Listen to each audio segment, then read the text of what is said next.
Bismillahirrahmanirrahim. Assalamualaikum warahmatullahi wabarakatuh. Ya, alhamdulillah, puji syukur kita panjatkan kehadirat Allah Subhanahu wa Ta'ala, sehingga pada hari ini kita masih diberikan kesehatan dan kesempatan untuk melanjutkan perkuliahan mata kuliah organisasi dan arsitektur komputer. Salawat dan salam kita kirimkan kepada Nabiullah Muhammad SAW sebagai suri tauladan bagi kita semua. Ya, adik-adik, pada pertemuan yang lalu kita telah mempelajari mengenai representasi data 1, yaitu bagaimana data itu diwakilkan dengan angka-angka. Ya, kita telah mengetahui bahwa komputer itu hanya dapat mengolah data berupa angka biner, yaitu 0 dan 1, sehingga data-data yang masuk ke dalam sistem komputer itu harus dikonversi terlebih dahulu. Ya, baik itu data berupa teks, gambar, video, suara, itu harus dikonversi menjadi bilangan binernya. Ya, kita mengenal sistem bilangan, ada bilangan desimal, oktal, heksadesimal, dan bilangan biner. Itu ya. Jadi adik-adik telah mengetahui bahwa komputer itu memproses data berupa angka-angka. Ya. Kemudian pada hari ini kita akan mempelajari mengenai kelanjutan dari representasi data 1, itu representasi data 2, bagaimana komputer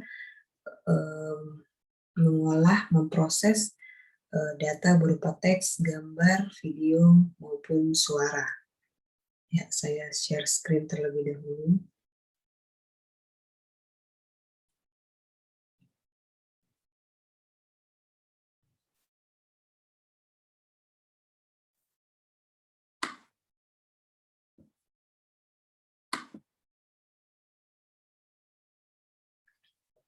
Ya. Pertama yaitu representasi data berupa teks.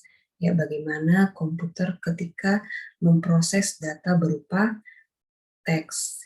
Ya, kombinasi misalnya huruf, angka, simbol-simbol, ataupun tombol-tombol yang berada pada keyboard, misalnya enter, kontrol, alternatif, escape, seperti itu.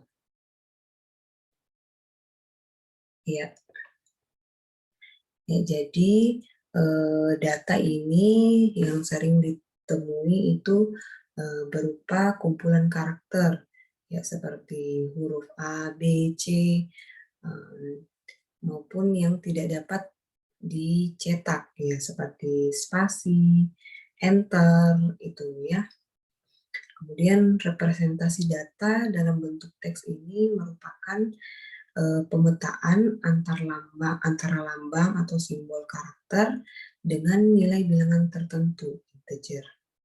Ya, jadi terdapat 2 teks yang saat ini banyak digunakan dalam pengkodean, yaitu standar ASCII atau American Standard Code for Information Interchange dan Unicode gitu. Jadi ada standar yang digunakan dalam pengkodean teks ini, pengkodean teks ke dalam angka-angka binernya. Jadi setiap huruf, angka, simbol maupun yang tidak dapat dicetak seperti spasi dan enter itu ada standar atau ketentuan angka binernya masing-masing, sudah ada standarnya, sudah ada kode biner khususnya untuk setiap karakternya gitu.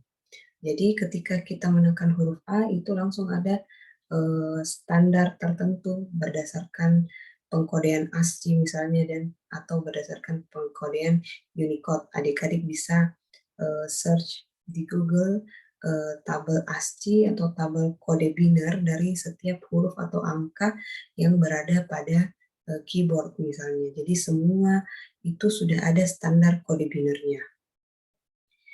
Kemudian ASCII atau American Standard Code for Information Interchange itu merupakan standar internasional dalam kode huruf dan simbol yang menggunakan 8 bit atau 1 byte untuk merepresentasikan atau mewakilkan karakter, sehingga terdapat 256 jenis karakter yang dapat direpresentasikan dengan menggunakan pengkodean ASCII dari misalnya 0000, 8 digit biner, dan hingga atau sampai dengan 11111111 hingga 255 karakter. Ya, jadi kombinasi 8 bit itu mulai dari 8 bit 0 dan 8 bit 111 itu dapat merepresentasikan atau menampung 256 jenis karakter. Ya, ini contohnya ya. Ya, jadi untuk karakter P misalnya, ya ini atau misalnya angka 1 itu kode ASCII-nya 3 bit, MSB-nya itu 3 bit pertamanya sebelah yang paling kiri itu 011, kemudian diikuti dengan 4 bit LSB-nya itu 0001, seperti itu. Ya, jadi nanti kita lihat ya kode tabel ASCII-nya. Ya, jadi semua karakter ini huruf, angka, simbol, escape, dan simbol-simbol lainnya, delete itu ada kode ASCII-nya, yaitu kode dalam bentuk angka-angka binernya. Jadi sehingga pas ketika kita menekan huruf, simbol, atau angka, yang diproses atau yang diolah adalah konversi angka-angka biner dari ya, maaf tadi jaringannya kurang stabil.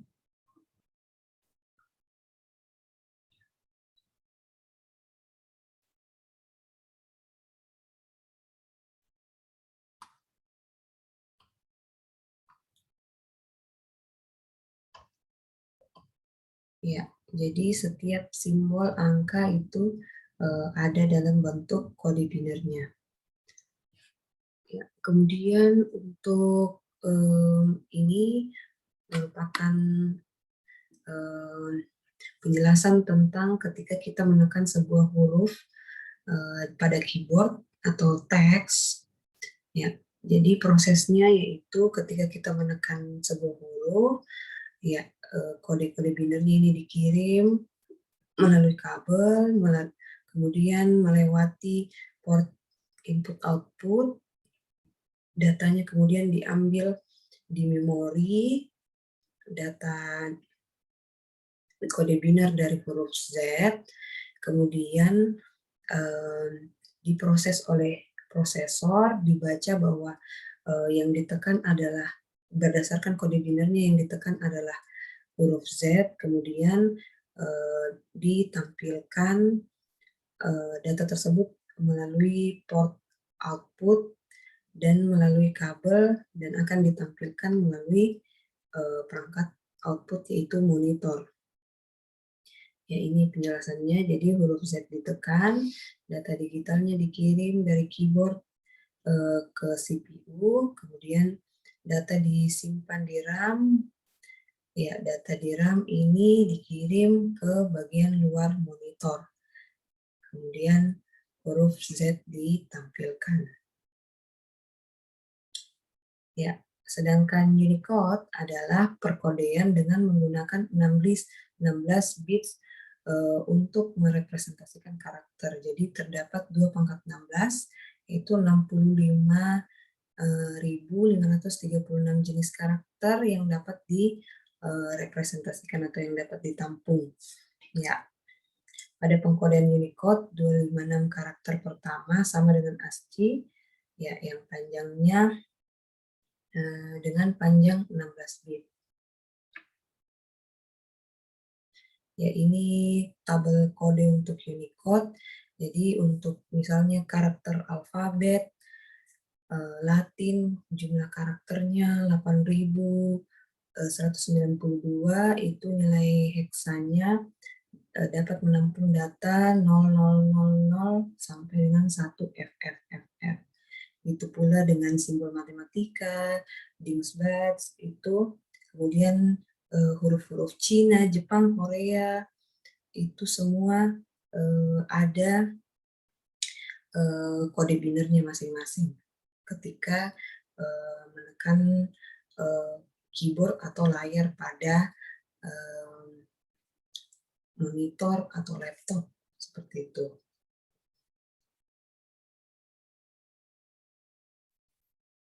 Ya, kemudian selanjutnya yaitu representasi data berupa gambar.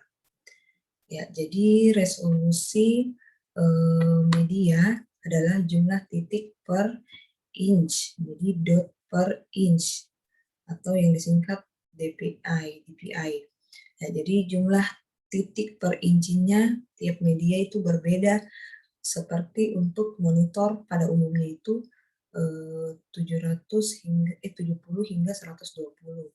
Sementara untuk printer itu 150 sampai 4.800, scanner 50 hingga 9.600 dpi dot per inch. Jadi banyaknya titik-titik yang menyusun gambar setiap incinya gitu. Jadi semakin banyak atau semakin tinggi DPI-nya atau dot per inch-nya, maka semakin akurat gambar yang tersusun oleh titik-titik tersebut. Jadi dimensi sebuah gambar ditentukan oleh jumlah piksel secara vertikal dan horizontal. Ya, rumus untuk menentukan dimensi gambar yaitu lebar dan inch kali DPI dikali dengan tinggi dalam inch kali DPI. Jadi setiap gambar itu ada resolusinya, ya, yang menyatakan banyaknya titik-titik yang menyusun gambar tersebut per incinya. Gitu. Ya, jadi seperti ini ya. Jadi gambar itu tersusun dari titik-titik atau dot gitu. Jadi semakin banyak titik-titiknya yang menyusun gambar tersebut per incinya, 1 incinya, itu membuat gambar akan semakin lebih akurat. Nah, jumlah bit yang digunakan untuk merepresentasikan sebuah pixel, kemudian kedalaman bit yang paling sederhana adalah 1 bit setiap pixelnya. Jadi minimal dalam 1 pixel ini terdiri dari 1 bit atau 1 layer, 1 kedalaman. Ya, kemudian dapat diwakili oleh 2 nilai yaitu 0 dan 1. Kedua nilai ini dapat digambarkan untuk mewakili 2 warna, yaitu 0 untuk hitam, 1 untuk putih, dengan kedalaman bit 1 bit disebut dengan monokrom gitu. Jadi kalau misalnya 1 bit kita umpamakan kedalaman dari 1 titik gambar itu 1 bit, berarti ada 1 lapisan.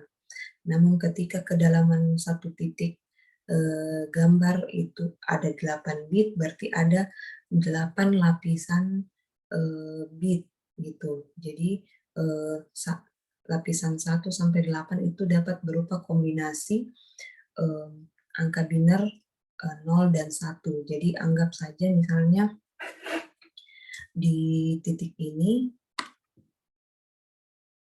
sebentar ya. Jadi di titik ini itu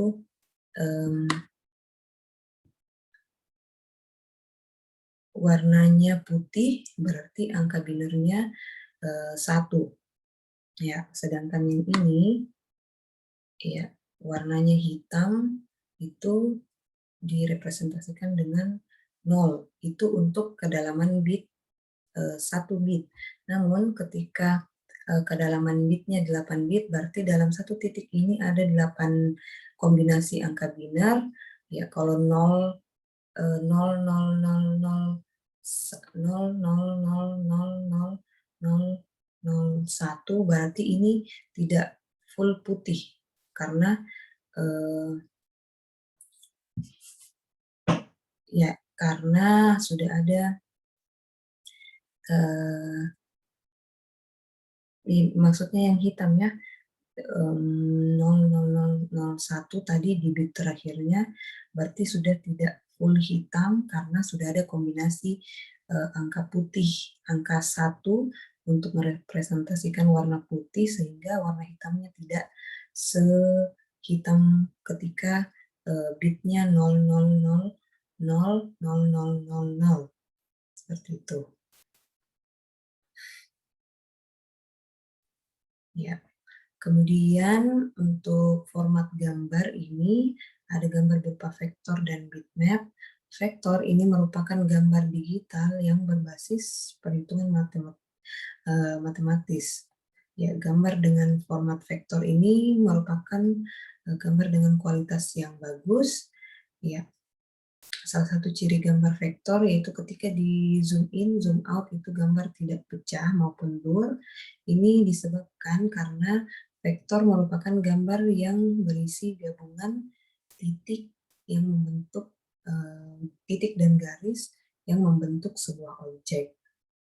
Jadi susunan gambar vektor itu berupa titik dan garis, sedangkan gambar berupa bitmap ini merepresentasikan citra grafis, ya, di mana terdiri dari titik-titik yang tersusun dan tersimpan dalam memori komputer. Jadi dia, kalau gambar bitmap ini tersusun dari titik-titik-titik, sehingga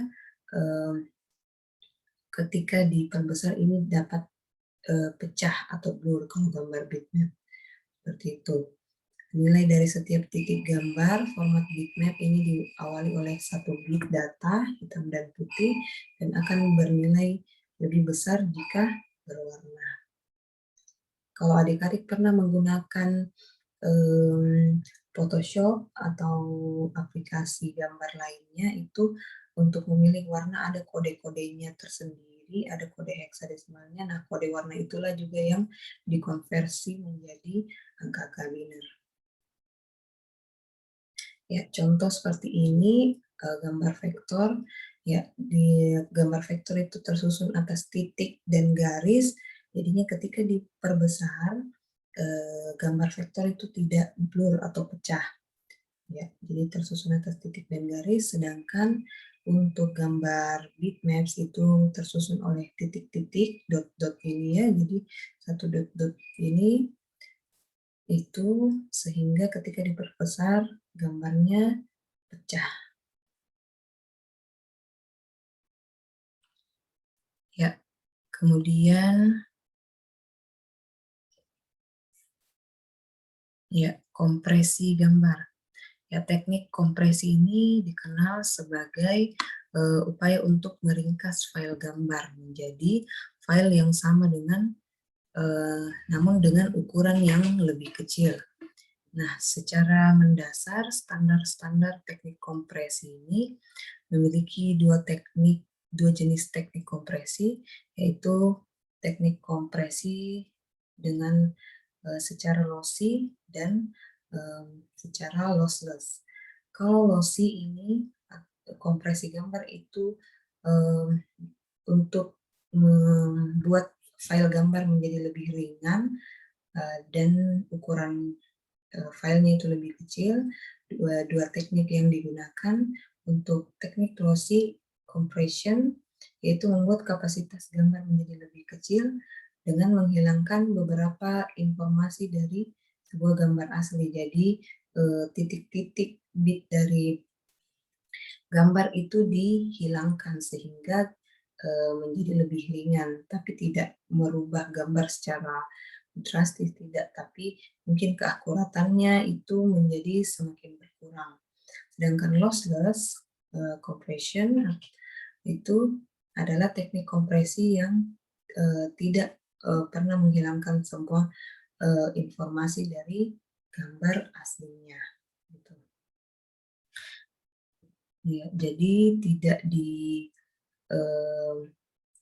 tidak dihilangkan semua informasinya, namun tetap menjadi gambar dari sebuah gambar aslinya. Kemudian representasi data video, itu secara umum video itu adalah sekumpulan gambar yang tersusun dari gambar-gambar yang ditampilkan dengan frekuensi 20-30 frame per detiknya gitu. Jadi ada sekumpulan gambar dalam 1 detik gitu. Jadi dengan jumlah frame tersebut, gambar-gambar ini dilihat sebagai rangkaian gerak objek yang ada di dalam gambar tersebut. Jadi kalau kita lihat video itu sebenarnya gambar yang ya ada beberapa gambar yang tersusun dalam sekian detiknya. Ya, gambar kualitas tinggi dalam sebuah video memerlukan 24 bit atau 3 byte per pixelnya. Gitu. Nah, jadi sebenarnya dalam satu video itu ada terbagi menjadi beberapa segmen. Dalam segmen itu terbagi menjadi scene-scene. Dalam satu scene itu ada shoot yang disebut shoot. Dalam satu shoot itu terbagi menjadi frame-frame. Dalam satu frame itu terbagi menjadi blok-blok gambar. Nah, di dalam gambar ini terdiri dari sekian pixel. Nah, pixel-pixel inilah yang seperti representasi data gambar tadi yang dikonversi menjadi angka-angka binernya gitu untuk merepresentasikan data video. Ya, sedangkan untuk representasi data berupa audio atau suara, ya, jadi digital audio atau suara ini yang merupakan yang disimpan dalam bentuk data digital, itu hasil proses diubah dari sinyal analog menjadi sinyal digital. Ya, jadi ketika kita bersuara, mengeluarkan suara, ini data kita berupa data analog berupa gelombang suara, kemudian diterima oleh mic dari laptop atau perangkat misalnya handphone, itu data analog atau sinyal analog itu diubah menjadi data digital, ya. Kemudian ya dalam komputer itu terdapat alat yang disebut dengan ADC dan DCA, DAC, ya merupakan perangkat yang mengubah data analog menjadi data digital. Nah, jadi suara kita ini kemudian dikonversi menjadi digit-digit biner yang dapat diolah oleh prosesor sehingga kemudian nanti hasil pemrosesannya berupa sinyal digital atau angka-angka digital dikonversi kembali menjadi sinyal analog untuk dikeluarkan menggunakan speaker misalnya. Seperti itu ya. Ya, jadi ini analogi gambarnya ketika kita manusia mengeluarkan suara, kemudian oleh analog digital converter itu sinyal dari suara kita itu dikonversi menjadi sinyal digital, diproses oleh sistem komputer, kemudian sinyal digital dikeluarkan kembali menjadi sinyal analog menggunakan speaker misalnya.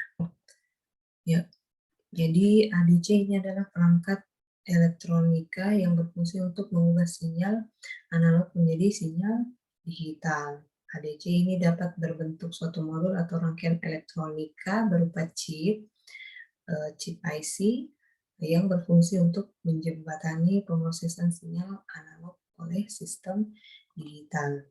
Sedangkan DAC, Digital Analog Converter, berfungsi untuk mengubah suatu isyarat digital menjadi sinyal analog sesuai dengan suara digital yang hasil pemrosesan oleh prosesor. Ya, dapat dibangun dengan menggunakan penguat inverting operational amplifier atau op-amp yang diberikan sinyal input berupa data digital 0 dan 1. Jadi gelombang suara kita itu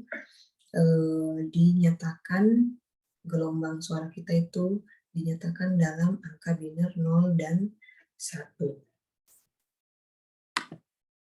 Ya, seperti itu ya. Nanti saya akan memberikan video penjelasan untuk